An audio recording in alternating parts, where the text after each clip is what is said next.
Hello YouTube, my name is Cammie. I'm a sim racer looking to take my passion from the virtual track onto the real track, and I thought I'd document my races on iRacing and Gran Turismo Sport here for anyone who wants to watch.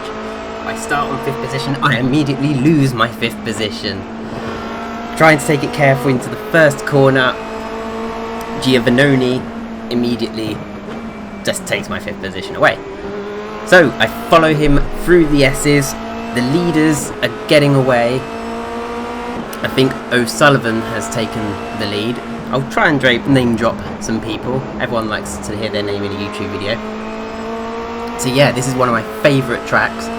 Maybe only second to Brands Hatch. I love tracks that have got fast flowing corners, and Road Atlanta has plenty of them. It's also where I seem to be, in several of the corners, quite a bit quicker than my competition.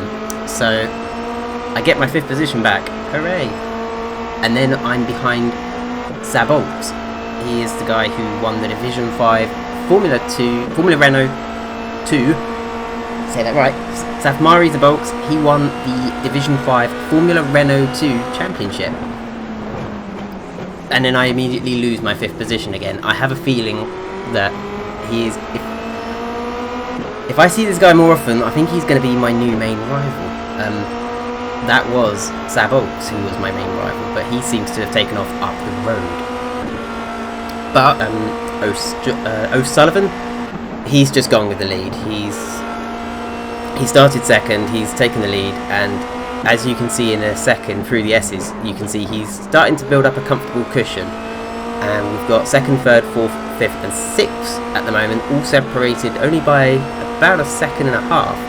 So I'm right on the back end of Safmari, and we've raced against each other plenty of times. It's a bit of a cheeky overtake, but I think it's respectful. He gives me space, I give him space. We're well aware of each other, but still. But if you look carefully, you can see that our cars never actually make contact with each other. It's just one of those things of racing with an internet connection rather than in real life. Luckily I was able to talk to him after the race, and thankfully he was really chill about it. These things happen. It could have been his ping, it could have been my ping, I don't know, but that unfortunately did spoil his race. Moving on a few laps ahead. So we've already just lapped someone. I think somebody, that could have been Whiting, who just spun.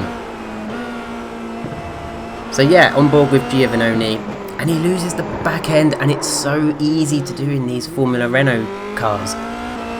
Say, as in a sim, you can't really feel, apart from the steering wheel, you have no sensation of what the car's doing. You know, you can't feel the G-force or anything, so you're relying solely on imagery and the feedback through your steering wheel, and it really depends on the steering wheel you have. But no need for Giovanni to worry, because yeah, I go and essentially make the same mistake. So all the advantage I'd gained from Giovanni making a mistake is gone. And, you know, hats off to Giovanni. Really clean, respectful driver. He could just go for this now, but he thinks better of it.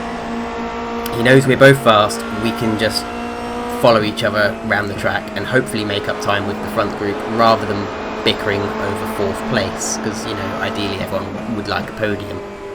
Qualifying times weren't the quickest. I think DiTomaco on pole got a 1:18.4. I got a 1:18.9, which I was really unhappy about. And I think the guy at the back had a 1:20 or so. So at the time I'm recording this, the Belgium Spa-Francorchamps Grand Prix just happened. And yeah, as happy as I am for Leclerc getting his first win, yeah, really devastating news to hear about Antoine Hubert. You kind of think, oh, you know, they've got halos now, so we've solved it. Death in motorsport is no more, but no matter how much improvements are made, it's still a dangerous sport. So yeah, Giovanni takes me around the outside. He's off his line though, and because of that I'm able to get on the accelerator earlier, and a move I'm quite proud of, sort of Mansell, Mexico, 1989, or 1990 I believe, able to go round the outside of Giovanni, and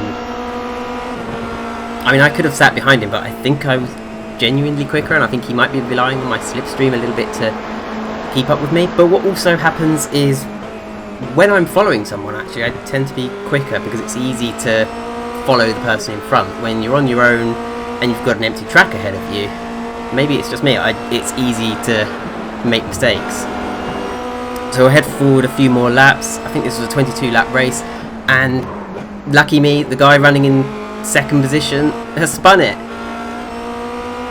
Giovanni tries to sneak by, clips the grass, and nearly loses control of the car, but that enables me to, I'm very lucky that I'm able to get away now, and now he's not my problem anymore. Giovanni and Di Marco, they can have their own battle for third place, they can slow each other down, and you can see how badly he wants to take that third place back.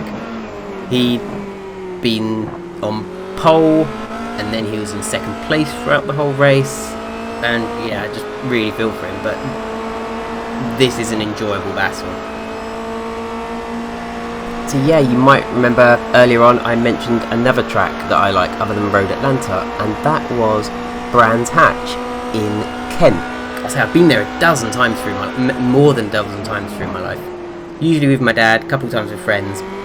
Last time I went, I just went completely on my own, and it was a strange experience because it just meant I was able to meet new people. And I was really lucky that I was able to meet some drivers from the W Series, of which I have my friend Richard Morris to thank for that. So Rich, thank you.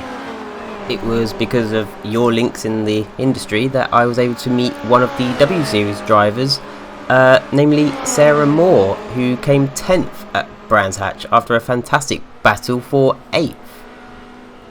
And I was able to meet Charlie Martin, who is hoping to become the first ever trans female race driver in the Le Mans next year. So again, you know, I'll be really cheering her on, and you know, she was just so lovely to me as well. I just felt like an annoying fangirl or something, you know, but I was trying not to ask for too many autographs, not be that person asking for selfies.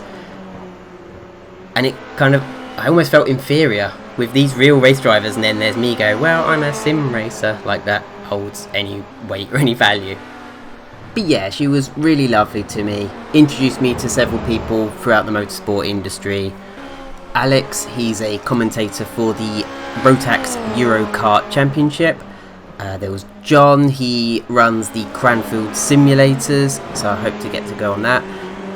And Jess Shanahan, who wrote Get Paid to Race, and I was lucky enough to get a free copy, so happy days. Riding on board at the moment with, and I'm not entirely sure who this is, I think this could be Whiting. He's running, I think he's running at the back. And I chose to focus on this just for a very strange thing he does coming up this straight. So I'm coming up behind him, he moves over, backs off the gas quite a bit to let me go by, but then he's moving over left, and like that terrified me when I was going past him, because I thought, like, why would you turn into me? I don't know.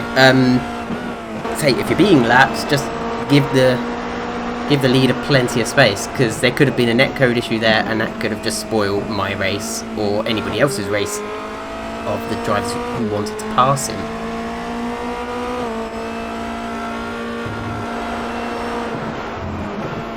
So yeah, back with Di Marco. Oh, he's a little bit twitchy there, but he's kept it on. Oh, I think that was Whiting, the guy I lapped earlier. He spun. I think he had a couple spins. As I said, these cars can be a bit twitchy, and sometimes it can depend on the kit you're running. I used to have one of the cheaper Thrustmaster T150 steering wheel sets, and yeah, it made it so much more difficult because it didn't have a load cell pedal, so it wasn't based on pressure, so I was just forever locking every time I went to a corner and touched the brake. No ABS, and it's realism, I just locked the wheels constantly. So this was a fairly successful outing for me. Very fortunate to get that second place. I was really just banking on third. Although at the time, I thought I was one place down, so when I finished, I thought I was third, so that was a nice surprise to see I came second. So, huge congratulations to the winner, John O'Sullivan. And yeah, I hope you'll join me for more of these videos as I track my progress through the next season of Formula Renault, and as soon as I get an Elgato capture card, I'll be able to share with you my Gran Turismo Sport races. If you made it this far into the video, hats off to you. Yeah, any comments, feedback, be appreciated. I'm going to try and cover more topics in future videos, how I set my car up, the equipment I use, things like that. So, thank you for watching, and I hope to see you on the track.